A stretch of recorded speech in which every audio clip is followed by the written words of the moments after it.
Good morning বন্ধুরা, আজকে বুধবার জন্য পিটি আর কি দেখো বৃষ্টি হয়ে কাদা হয়ে আছে। সে বলছে বৃষ্টি হয়ে কাদা হয়ে আছে, বৃষ্টি কন্টিনিউ চলছে 2-3 দিন ধরে।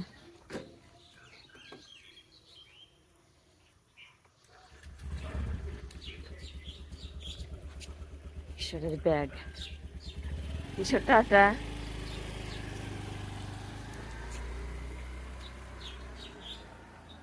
পুরো মেঘলা আকাশ,